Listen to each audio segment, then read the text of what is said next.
예, 안녕하십니까. 이번 시간부터는 저와 함께 그 지방세에 대해서 좀 배워보도록 하겠는데요. 지방세 대부분 다 처음 배우시는 분들이실 텐데, 이게 많다면 많고 적다면 적거든요. 우리 교재 같은 경우 보면은 489페이지, 거의 한 500페이지 가까이 되지 않습니까? 이 500페이지 가까이 되는 거를 딸딸딸 외울 수는 없고요. 중간중간에, 그러니까 중요한 키워드들이 딱딱 있습니다. 키워드들 중심으로 해가지고 제가 체크해드리는 거, 그리고 줄쳐드리는 거, 시험에 나왔던 것만 쭉 줄쳐드리고 체크를 해드릴 테니까 그거 위주로 보시면은 충분히 고득점을 하실 수 있을 것 같습니다. 예, 이거를 다 보려는 그런 좀 무모한 생각은 버리시고 저와 함께 제가 줄쳐드리는 거 위주로 해드리는 거 위주로 쭉 넘어가시면 되겠습니다. 이 지방세라는 게 한 2년 전에 개편이 됐었죠. 지금은 어떻게 개편이 됐냐면 크게 세 가지로 나뉩니다. 지방세 기본법하고 그리고 일반적인 그 개별 지방세 체계하고 그 다음에 지방세 특례 제한법. 자, 처음에 지방세 기본법 같은 경우에는 국세기본법하고 거의 체계가 흡사하거든요. 말하자면 좀 심하게 말하면 90% 이상, 95% 이상을 국세기본법을 그대로 따온 법이라고 생각을 하시면 됩니다. 그렇게 생각을 하시면 우리가 국세기본법에서 배웠던 거 있지 않습니까? 뭐 기간이라거나 기한이라거나 아니면 충당의 문제, 그리고 뭐가 또 있겠죠?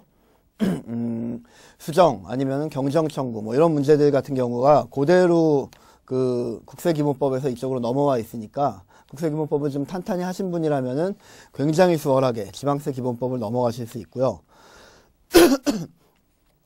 그리고 지방세법 같은 경우는 이 11개의 지방세 개별적인 세목으로 되어 있는데 뭐 대충 읽어드리면 취득세, 등록세, 뭐 레저세, 그 다음에 담배소비세, 지방소비세, 주민세, 지방소득세, 재산세 이걸 다 하느냐, 11개를 다 하느냐, 11개를 다 하려다 보면 너무너무 시간이 많고 다른 과목 하기도 많은데 이걸 다 하기가 힘들겠죠.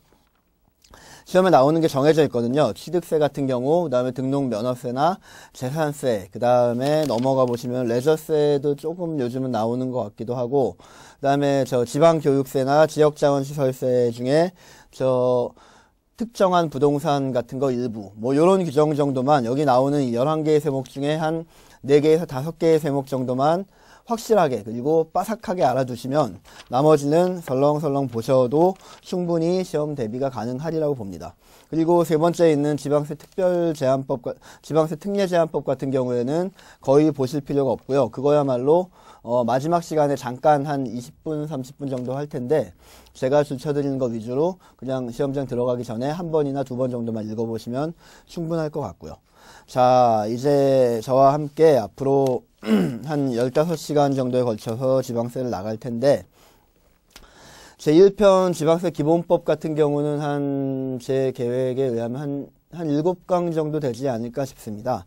그리고 2편 지방세법도 역시 7강이나 한 6강 정도 되고요. 그리고 마지막 지방세 특례 제한법 같은 경우가 1강에서 한 2강 정도 되고요. 예, 이런 순서로 나갈 테니까 잘 따라와 주시기 바라겠고요.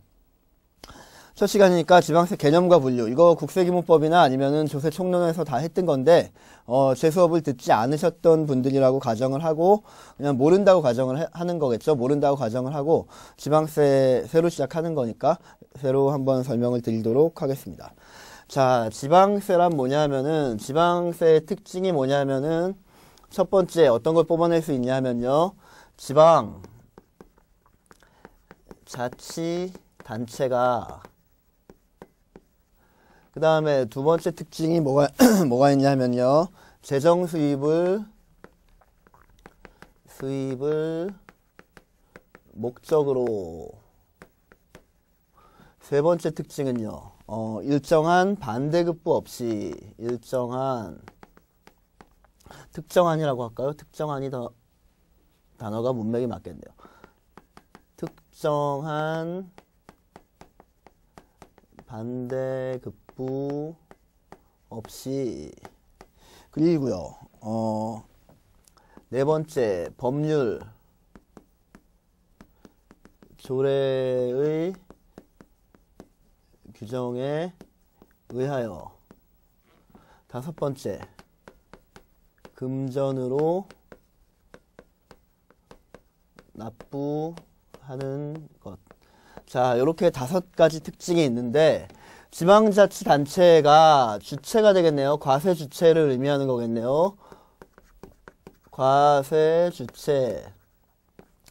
과세주체가 지방자치단체 말고 또 다른 과세주체도 있습니까? 누가 있죠? 국가가 있겠죠. 국가. 자, 국가가 과세주체라면 그거는 우리는 뭐라고 부르죠? 그렇죠. 국세라고 부릅니다.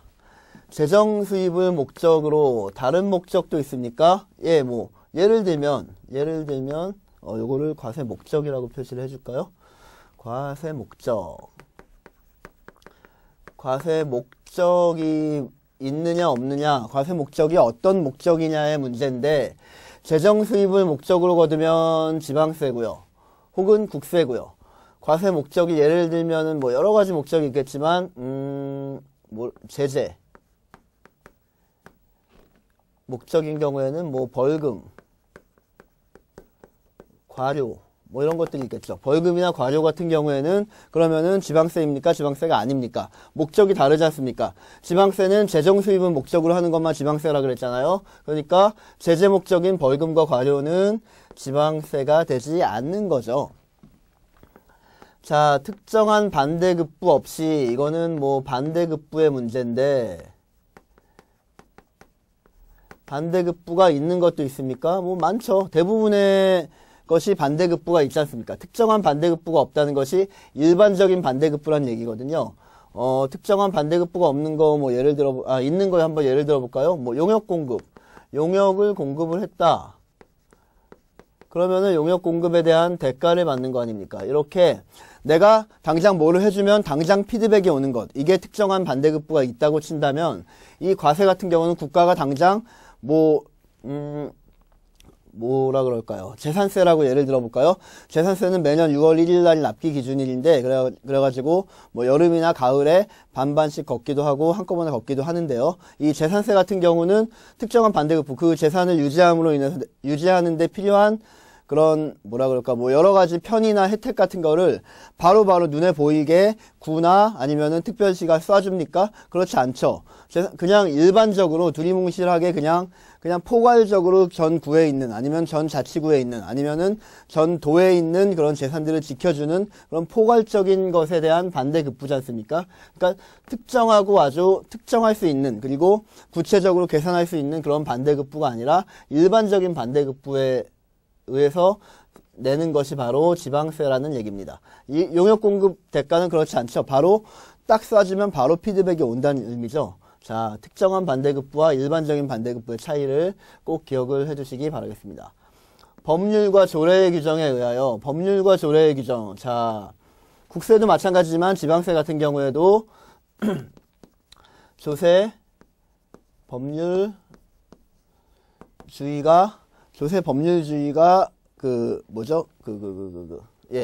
면면이 흐르고 있죠. 거기다가 지방세 같은 경우에는 뭐라 그럴까요? 지방세 뭐라고 하면 좋을까? 지방세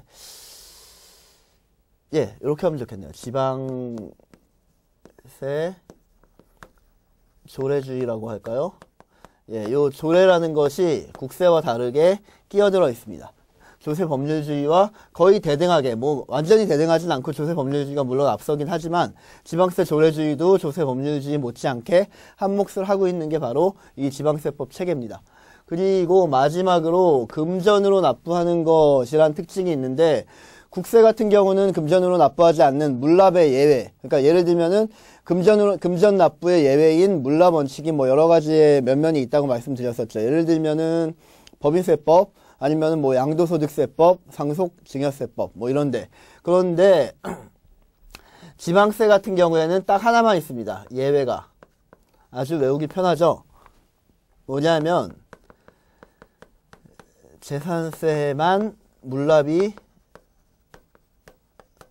허용되고 있습니다. 나머지는 물납이 전혀 허용되고 있지 않다는 거, 객관식 시험에 너무너무 자주 나오는 단골 손님이니까 꼭 기억을 해두시기 바라겠습니다.